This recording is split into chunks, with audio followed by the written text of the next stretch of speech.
নমস্কার, আমি সুধীর দত্ত। আমি industrialist, music director, film producer. আর এটা বলার উদ্দেশ্য একটাই যে মানুষের এই ধরনের প্রফেশন থাকা সত্ত্বেও আবার কালচারের মধ্যে আমি যুক্ত আছি অতপ্রতভাবে। তো অনেকেই জিজ্ঞাসা করেন বিজনেস করেন, এই লেভেলে করেন, অথচ আপনি সময় পান কোথা থেকে। আমার মনে হয় মানুষের যদি ইচ্ছে করে যে আমার সময় করে নেব, সেটা কিন্তু করে নিতে পারে। কারণ ব্যস্ত যত আপনি নিজেকে দেখাবেন, আপনার কর্মক্ষেত্র ততটাই কমে যাবে। ব্যস্ততা কম দেখানো উচিত আমার মনে হয়, এবং প্রত্যেকটা নজরই থাকতে হবে যে প্রত্যেকটা জিনিসই কিন্তু সমানভাবে আছে। অনেক সময় আমি দেখি যে বাচ্চার পরীক্ষা আছে বা কোনো একটা এক্সকিউজ দেখায়, তো তবলাটাও কিন্তু সমানভাবে বা সঙ্গীতটাও সমানভাবে কিন্তু দায়িত্ব বহন করে। যে যখন শেখে তাকে সেটা বহন করতে হয়। এবং একটু পরে গুরুজি নিজের বক্তব্য রাখবেন। আজকে গুরু শিষ্য পরম্পরা যেটা আমরা আগে দেখেছি আর বর্তমানে এখন যেটা দেখছি, তার মধ্যে অনেকটা কিন্তু বৈচিত্র্য হারিয়েছে। তো আমার মনে হয় যে যেটাই শিখুক ভালোভাবে শেখা উচিত, এবং সেটা যেই প্রফেশনই থাকুক। আজকে আমি ফিরে আসছি নাদম সম্পর্কে। আজ থেকে প্রায় 20 বছর হয়ে গেল দেখতে দেখতে গুরুজির প্রচেষ্টায় আজকে নাদম সারা বিশ্বে একটা আলোড়নকারী সংস্থা। এবং শুধুমাত্র এখানে তবলা নয়, তবলা সংলগ্ন যত ইনস্ট্রুমেন্টাল আছে গুরুজির কিন্তু তত্ত্বাবধানে আছে। এবং গুরুজি যে একটা প্রোগ্রাম করছেন, গুরুজি নিজে কিন্তু আমাদের সঙ্গে থাকেন, এবং 1 বছরে কোন স্টুডেন্ট কতটা এগিয়েছে, কে কতটা পিছিয়েছে, এতটা আমি সাধারণভাবে চট করে দেখতে পাই না।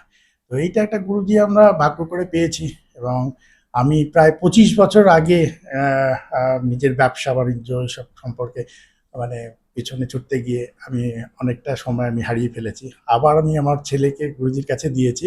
তারপরে আমার আবার শিক্ষার কোনো বয়স হয় না, সেই জন্য গুরুজির কাছে আবার আমি শিখছি।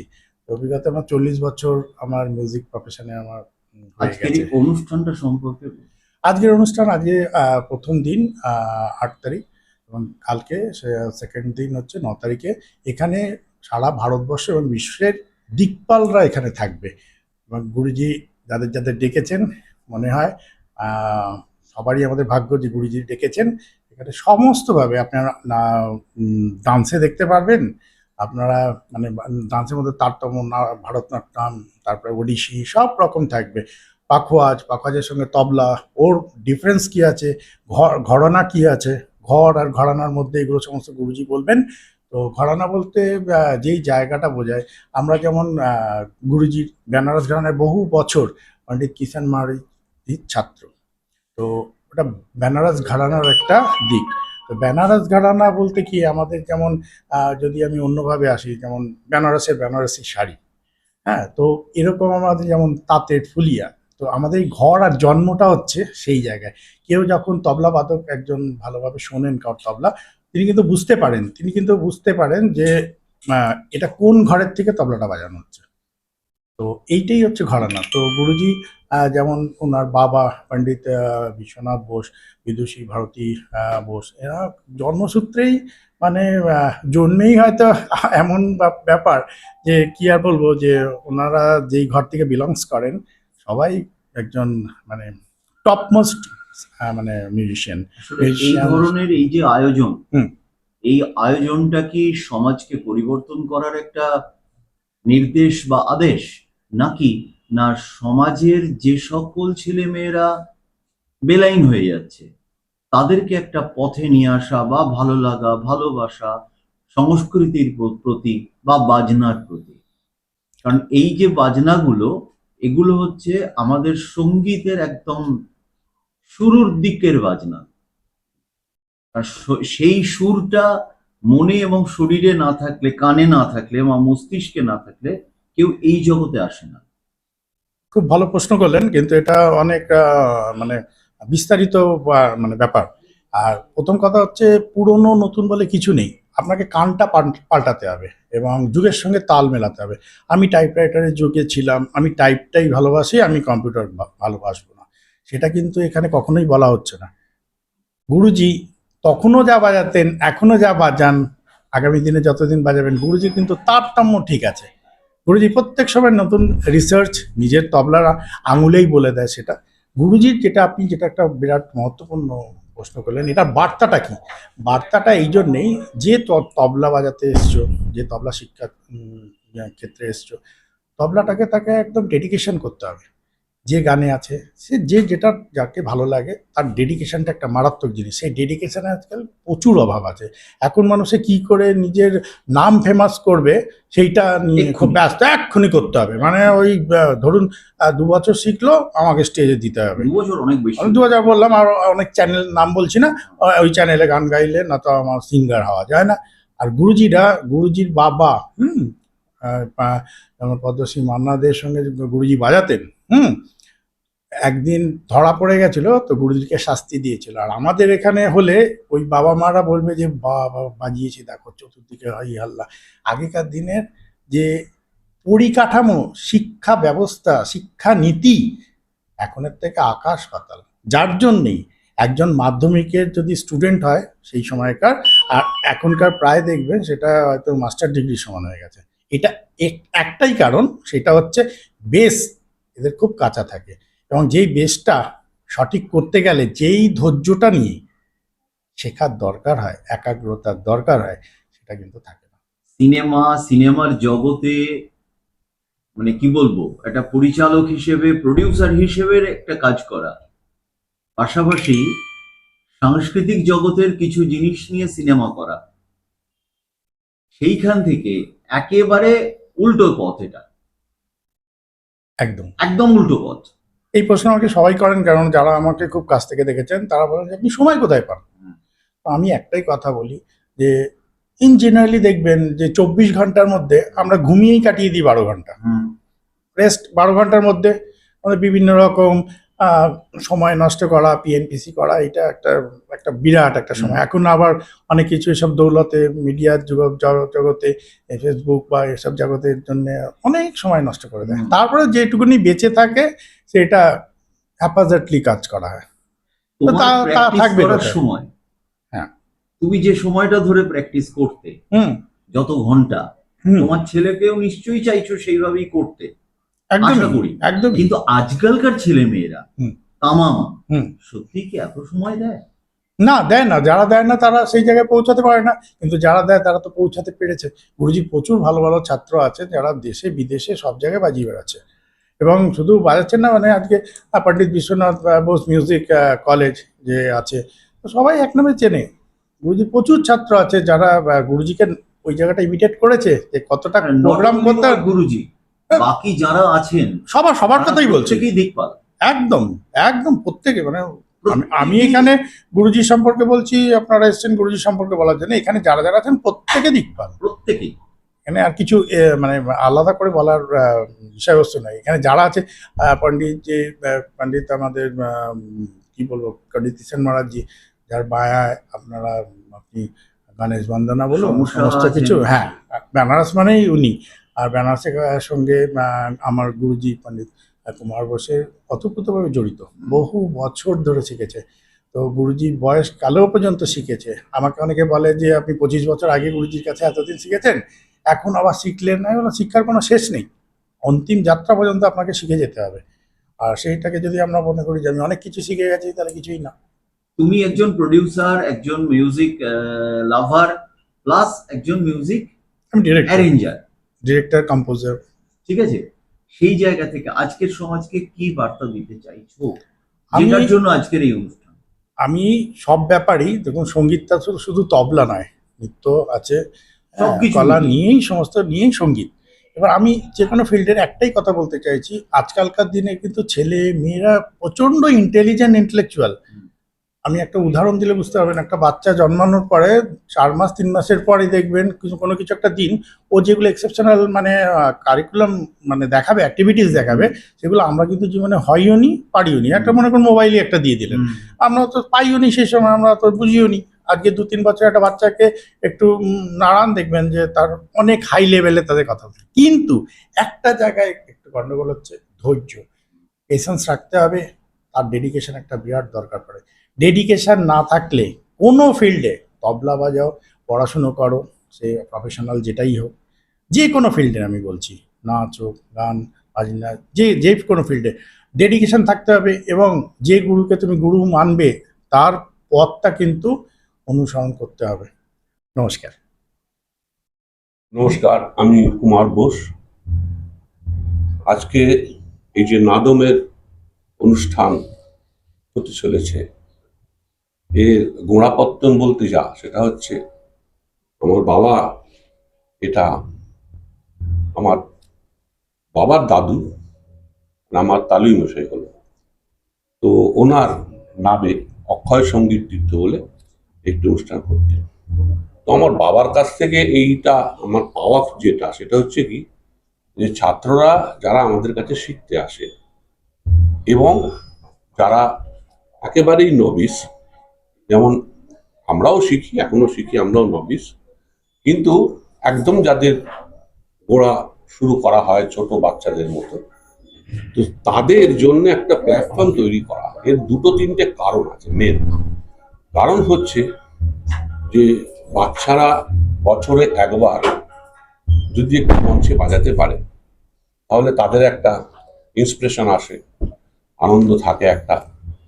তো তাতে কি হয়, এই প্রোগ্রামের ঠিক 2-1 মাস আগে থেকে, 2 মাস 2.5 মাস আগে থেকে একটু জোর কদমে একটু প্র্যাকটিস, রেয়াজ, ক্লাসে একটুখানি বেশি কনসেন্ট্রেট দেওয়া ইত্যাদি, এগুলো অটোমেটিক্যালি হতে শুরু করে, যেটা ওদের পক্ষে অনেক বেশি ভালো এবং খুব উপকার করে। বাচ্চারা তো সারা বছর আমাদের মতো খাটতে পারে না, যারা আমরা বড়রা যারা, যে একবারে ঘন্টার পর ঘন্টা রেয়াজ করবো, সেরকম তো হয় না। সেই জন্য এইটা একটা বিশেষ কারণ। দ্বিতীয়ত, যেসব ছাত্ররা শিখে একটু প্রেজেন্টেবল হয়েছে, প্রেজেন্টেবল কোথায়, বাইরের কোনো স্টেজে, কারণ এটা আমাদের নিজেদের পরিবারের একটা প্রমাণের মতো, এবং শ্রোতারাও কিন্তু আমাদের নিজেদের তৈরি করা শ্রোতা, আমাদের প্রমাণটার জন্য সারা বছর বসে থাকে, বাচ্চাদের বাজনা শুনে, ছাত্রদের বাজনা শুনে। তো সেই যে ছাত্ররা যাদের আপনারা বলবেন হয়তো আমার সিনিয়র, তো তাদের আবার প্ল্যাটফর্মের থেকেও তাদের সুযোগ করে দেওয়া, নামি দামি শিল্পীদের সঙ্গে তাদের বসানো। আমি রিকোয়েস্ট করি তাদের যে আপনি প্লিজ আমার এই ছাত্রকে গ্রহণ করুন, তার সঙ্গে একটা আইটেম বাজিয়ে দেখুন। আপনার ভালো না লাগলে সেটা পরের কথা। আর যেখানে যেখানে ডিফেক্ট হবে, যা কিছু হবে, আপনার যেখানে অসুবিধা হবে, সেই জায়গাগুলো আপনি আমায় বললে আমি আবার তাকে সেইভাবে এগিয়ে নিয়ে যাব। তো এইরকম একটা ব্যাপার নিয়ে আমি এই বড়দের, যেখানে আমার বড় বলতে আমার কিছু কিছু ছেলে আছে, উজ্জ্বল ভারতী থেকে আরম্ভ করে অভিষেক চ্যাটার্জি, উজ্জ্বল ভারতী, চিরঞ্জিত মুখার্জি, কুণাল, অনেকে রয়েছে যারা কিন্তু একটু উপকৃত হয়েছে। তাদের কেউ চিনত না, এখন পশ্চিমবাংলায় অনেকে তাদের চেনে, অনেক ভালো ভালো অনুষ্ঠানে তারা বাজায়। তো এইগুলো হচ্ছে মেন উদ্দেশ্য, যে নতুন একটা প্ল্যাটফর্ম যেখানে থাকুক, যেখানে আমার এখানে কিন্তু ওই প্রোগ্রাম দিলে অ্যাডভার্টাইজমেন্ট দিতে হবে, কার্ড সেল করতে হবে, পয়সা তুলে দিতে হবে, এসব ব্যাপার নেই। এইসব ব্যাপার একদমই নেই এখানে। শুধু কি, আর আপকামিং যে সমস্ত শিল্পীরা রয়েছে, মেন শিল্পী যারা রয়েছে, যারা সেতার, সরোদ ইত্যাদি, তাদের আমন্ত্রিত আমি করি। যারা ভালো বাজায়, আমরা খবর পাই, এদিক ওদিক থেকে আমরা খবর পাই, তো তাদের আমরা ডেকে ডেকে নিয়ে আসি। এই বড় ছাত্রদের সঙ্গে তাদের বসানো হয়, সিনিয়রদের সঙ্গে বসানো হয়, তাদেরও একটা প্ল্যাটফর্ম পাওয়া, এবং তারাও যাতে ইন্সপায়ার হয়। কেননা এই যে একটা প্রেশার না, প্রফেশনাল একটা প্রেশার থাকে, ছেলে মেয়েগুলো যাবে কোথায়? অনেকেই আছে যারা এটাকে প্রফেশন করেছে, তো এই প্রফেশনটা যে করেছে সবসময় সবার পক্ষে না এই প্রফেশনের জন্য এই অ্যাডভার্টাইজমেন্ট তুলে আর এই সমস্ত কাণ্ড কারখানা করে বিভিন্ন জায়গায় প্রোগ্রাম করা সম্ভব হয় না, সবার এই সামর্থ্য থাকে না। তো কিছু তো জায়গা থাকতে হবে যেখানে নিঃস্বার্থভাবে তাদের একটু ডেকে নিয়ে চান্স দেওয়া, যাতে কিন্তু তারা কিছু করতে পারে। তো এইসব মনোভাব নিয়ে এই প্রোগ্রামটাকে মেন শুরু করা। অর্থনৈতিক অবস্থা আমাদের ভালো নয়, ঠিক কথা। এই কোনো রকমের ছাত্ররাই নিজেরাই সারা বছর ধরেই একটা, যাকে বলে বাংলায় চাঁদা বলে আর কি, সাবস্ক্রিপশন, সেটা মান্থলি দিতে থাকে, সেটাই জমে, আর সেটাই ইনিশিয়াল খরচা করে সেটা দিয়েই হল বুক করা হয়, সেটা দিয়ে সবকিছু করা হয়। অন্যান্য শিল্পীদের আমরা পয়সা করি কিছু দিতে পারি না। বড়রা যারা আসেন তারা আমারই আমন্ত্রণে আমাকে ভালোবেসে সম্মান জানিয়ে, আমার বাবাকে সম্মান জানিয়ে তারা এসে এখানে বিনা পারিশ্রমিকতেই বাজিয়ে দেয়।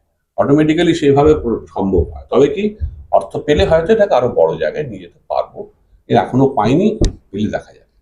গুরুজি, আপনার বেনারস ঘরানা নিয়ে যদি একটু মানে আমাদের একটু আলোকপাত করেন। আমি ঘরানা নিয়ে কি আলোকপাত করব? কারণ হচ্ছে, প্রথম কথা হচ্ছে কি, যে অ্যাজ সাচ ঘরানা নিয়ে আলোকপাত করতে গেলে টেকনিক্যাল ফর্মে যেতে হয়। এই টেকনিক্যাল ফর্মটা হচ্ছে বাদন শৈলী, বেনারস ঘরানার বাদন শৈলী।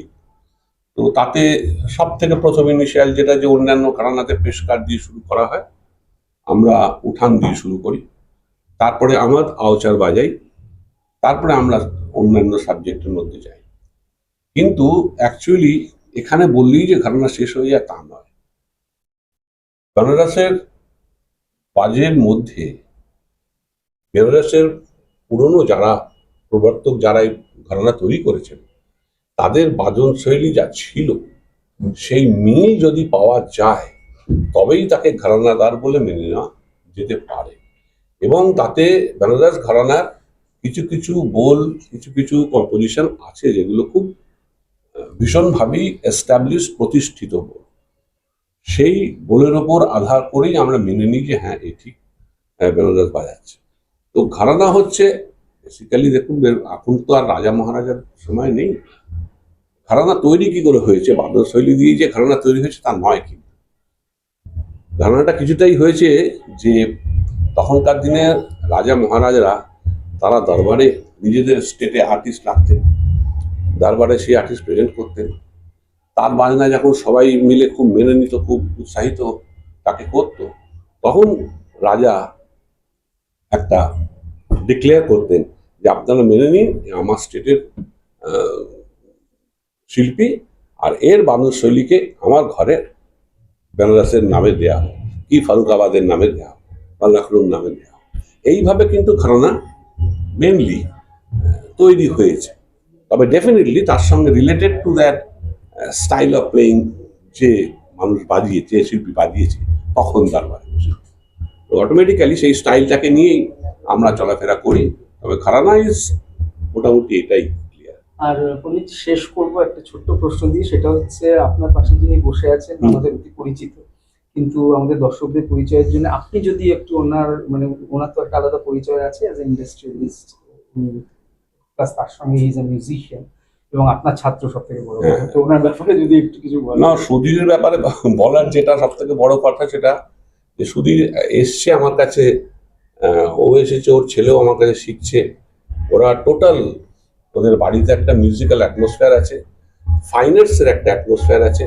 ওর কন্যাও খুব সুন্দর লেখালেখি করে, লেখার হাত ওর খুব ভালো, বলেও খুব ভালো। আমাদের অনুষ্ঠানে ওই এবারে কম্পেয়ারিং এ ওকে দায়িত্ব দিয়েছি। যদি এত ব্যস্ততার মধ্যে ওর অন্যান্য সমস্ত ব্যবসা বার্তা সব সাজিয়ে সময় নিয়ে এই একটুখানি যে বাজায়, শখ আছে বাজাবার এবং শেখবার শখ আছে, এইটা সব থেকে বড় গুণ ওর। ও এসছে আমার কাছে, শেখে, যতটা দূর পারে সময় দেয়। শেখবার ইচ্ছে না সবার থাকে না, এটা ঠাকুরের আশীর্বাদ।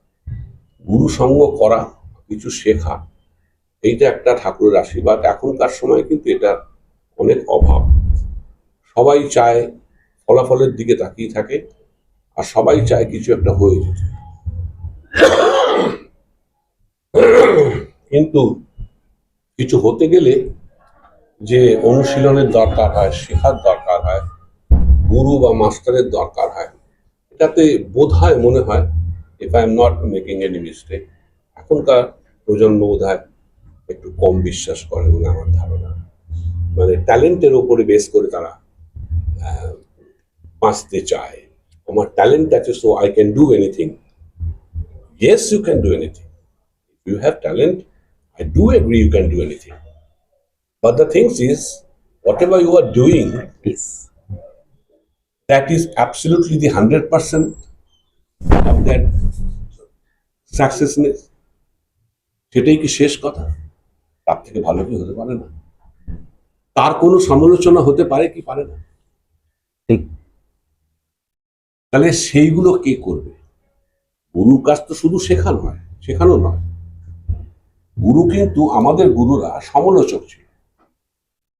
বাজনা বলো বা যে কোনো ব্যাপারে একটা প্রশ্ন গুরু করতেন, কেন তুমি এটা করলে, কেন তুমি এটা বাজালে, এটা তো তুমি না বাজালেই পারবে, এটা তুমি না করলেই পারবে, তুমি জামা কাপড় এরকম পরেছো কেন, ওই দিনকের অনুষ্ঠানে তোমার উচিত ছিল এরকম একটা জামা পরা।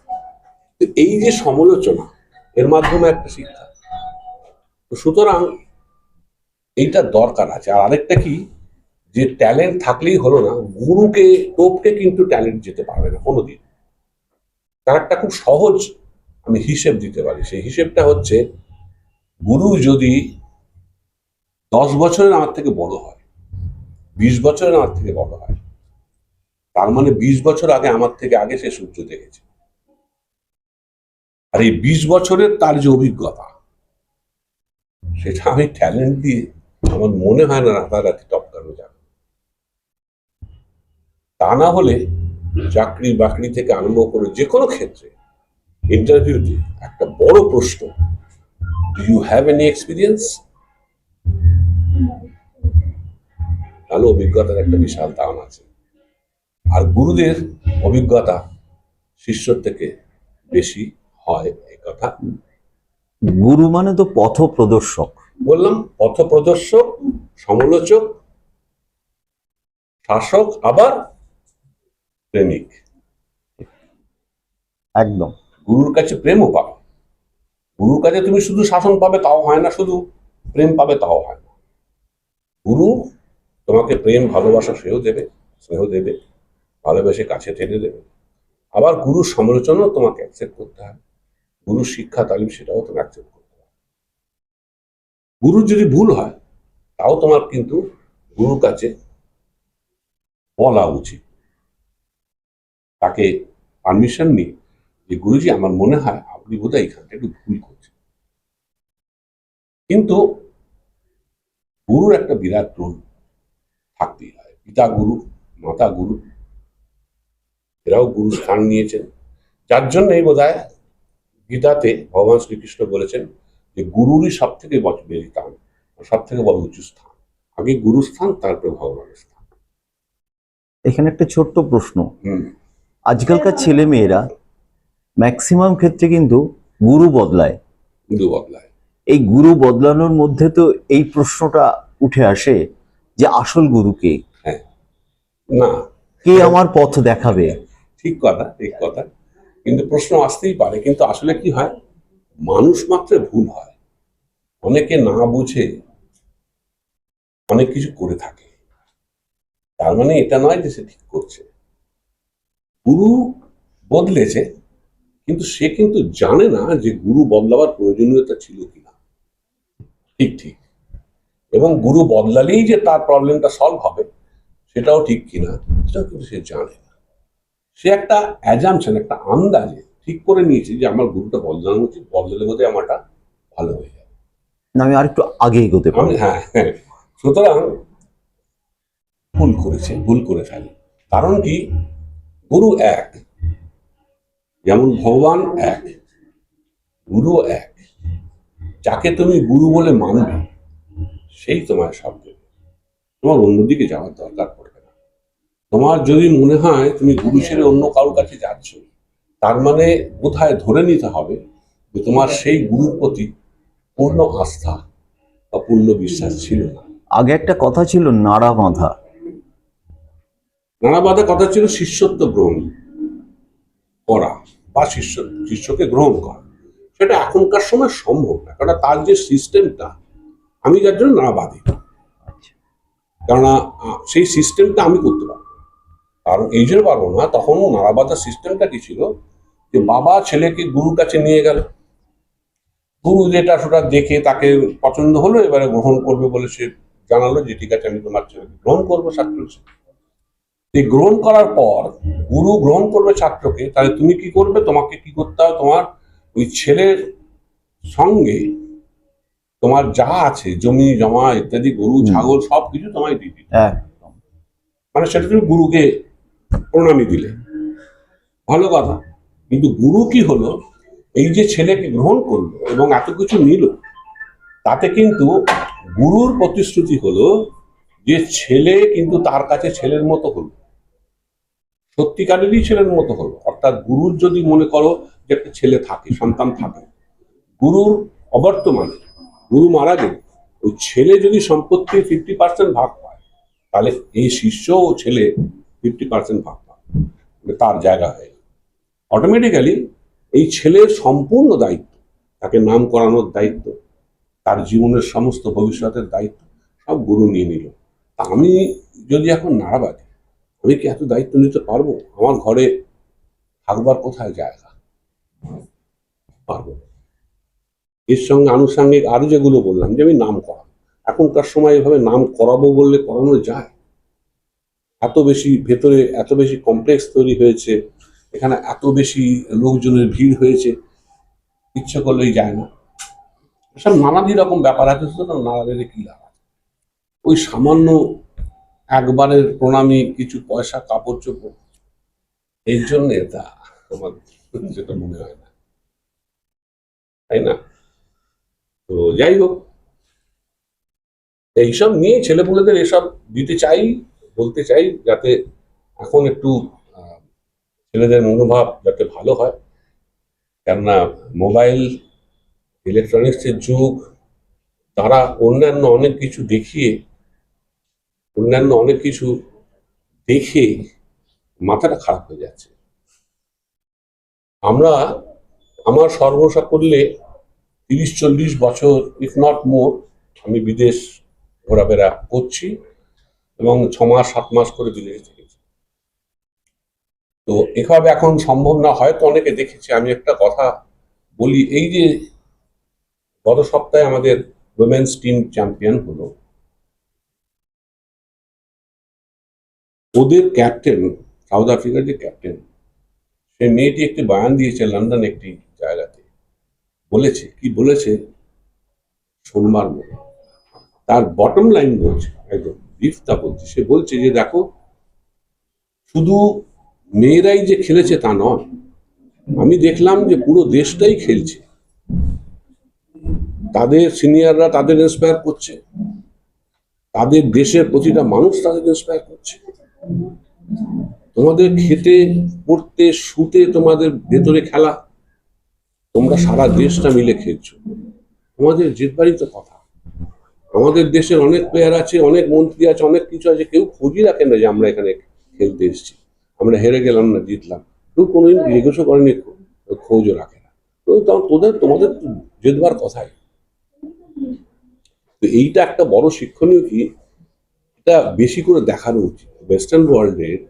আমি বলছি যে কেউ কারোর বোঝে না, কেউ কারোর দেখে না।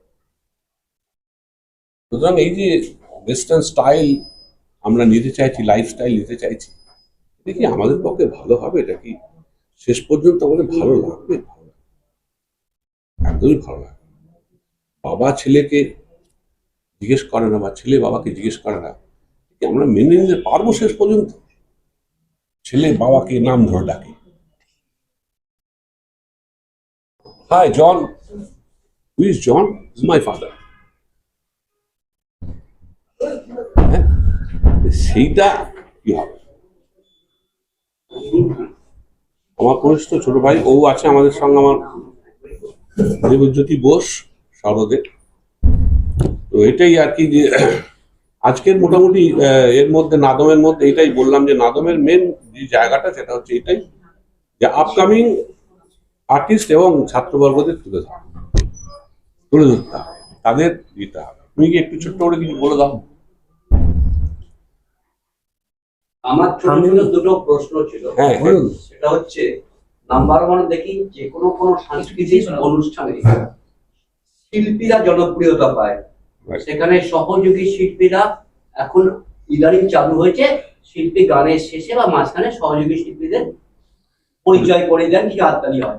আমার যে প্রশ্নটা গুরুজি, সেটা হচ্ছে কতখানি নিষ্ঠা থাকলে এইগুলোকে অতিক্রম করে দিনের পর দিন এগিয়ে যাওয়া যায়। মানে আমরা সেই রবীন্দ্রনাথের ভাষায় বলতে পারি, আমরা শুরু করি শেষ করি না, যদি আমি খুব ভুল না বলি। এই যে টিকে থাকার যে লড়াইটা, সেটা কিভাবে একাগ্রতাটা বাড়ানো যায়? আমি বলবো, আমার view বলি, আমি আপনার সঙ্গে একমত। মানে কি, আমারও এই প্রশ্ন আছে, আর এই প্রশ্নের সঙ্গে আমার কতগুলো প্রশ্ন আছে। সেটা হচ্ছে, এটা কে চালু করলো, কেমন করেই বা এটা চালু হলো? যে সঙ্গত যারা করছেন তাদের নাম না বললেও চলবে, তাদের মালা ছোট হলেও চলবে, তাদের ওপরে ফোকাসিং লাইট না দিলেও চলবে, এই নিয়ম চালু করলো কে? এটা আমার একটা বিশাল বড় প্রশ্ন। প্রথম কথা, মানে আপনার অভিযোগ, হ্যাঁ, না অভিমান? অভিযোগ, কে চালু করলো এটা, প্রথম কথা। দ্বিতীয় কথা হচ্ছে, এই যে ওয়েস্টার্ন ওয়ার্ল্ড, একটু আগে কথা হলো যে সবাই ওয়েস্টার্ন স্টাইলকে ফলো করতে চাইছে, সেটাকে নিয়ে চলতে চাইছে। ওয়েস্টার্ন ওয়ার্ল্ডে তো এরকম নয়। ওয়েস্টার্ন ওয়ার্ল্ডে আমি প্রচুর বাজিয়েছি ওয়েস্টার্ন শিল্পীদের সঙ্গে, আপনারাও দেখেছেন যে ওখানে প্রচন্ড ভাবে একেবারে মেপে মেন শিল্পীর যা সঙ্গত যারা করে তাদেরও চাই, শিল্পী মানে যারা আছেন স্টেজে, যারা হাজির হচ্ছেন, সবাই ইকুয়াল, তাদের সমস্ত আদর, সমস্ত যত্নই ইকুয়াল, কারুর ছোট বড় হোটেল নেই। আমাদের এখানে যেমন সঙ্গতিয়ারা ছোট হোটেলে ওঠেন, মেনাটির বড় হোটেলে ওঠেন, 5 স্টার হোটেল, না ওখানে এসব নেই। রেকর্ডে প্রত্যেকের নাম থাকে, প্রত্যেক ইউকে। তাহলে তোমরা এটা কেন স্টাইলটা নিতে চাইছো না? এখানে হঠাৎ করেই বেশ কয়েক আগে থেকেই বলছি, আমি বলেছি, যেমন বড় বড় শিল্পী নাম করলে হয়তো শ্রদ্ধেয়, বড় অনেক খান সাহেব শ্রদ্ধেয়, ওমকারনাথ ঠাকুর, তার অনেক ভিডিও এখনো দেখা যায়, যা ইন্ডিয়ান নিউজ রিভিউ থেকে আরম্ভ করে বিভিন্ন জায়গায় পাওয়া যায়। তার সঙ্গে সঙ্গতে যারা আছেন তাদের কোনো উচ্চাবাচ্য নেই যে তারা কারা। আমরা কয়েকজন তাদের চিনে ফেলি, সেটা অন্য। আর একটা প্রশ্ন, সেটা হচ্ছে যে আমরা কিছু হলেই বলি যে শেখার, মুখে বলি যে শেখার কোনো বয়স নেই, যখন শিখতে পারি, কিন্তু অনেকেই শেখান। আমি এই জন্যই আসছি, সুজিত দার সাথে আমি একজন সাংবাদিক হিসেবে দীর্ঘদিনের পরিচয়। সেখানে আমি দেখছি সুজিত দা এখন আগে যা ছিলেন, এখন তার পুরো পরিধিটা বা পরিমণ্ডলটা অনেকটা বিপরীত। আবার সুজিত দা তার সঙ্গীতকে ভালোবেসে ফিরে আসছে।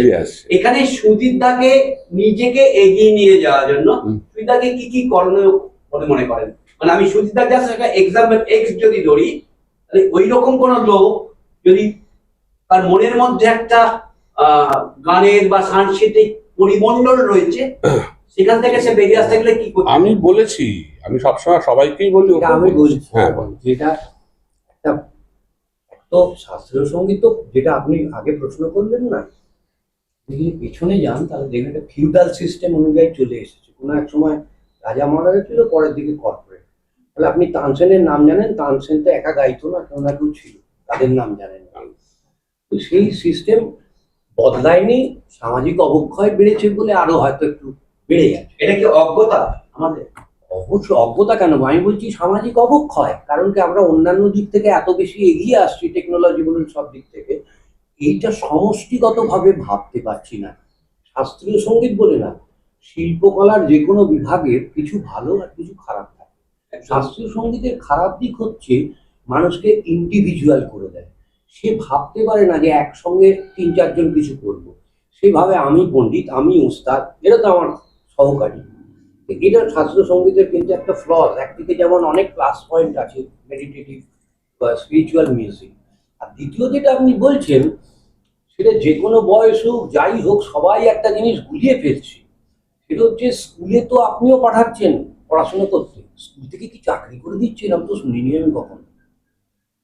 তো আমি যদি ভালো রেয়াজ করে আমি ভালো বাজাবো, আমার মারুতি গাড়ি হবে কিনা এটা তো গুরুরও হাতে নেই, আমারও হাতে নেই, উপরওয়ালার হাতে। ফলে যদি আপনি খুব ভালো রেয়াজ করেন, ভালো গান বাজনা করতে পারবেন, বেশি পড়াশোনা করুন, আপনি সমৃদ্ধ হবেন। তার সঙ্গে আপনার পেশাগত জীবনের কোনো সম্পর্ক নেই। পেশাগত সাফল্য ভাগ্যে আসতে পারে, তাই কেউ কেউ অনেক এফার্ট দেয়, তাতেও খানিকটা পায়।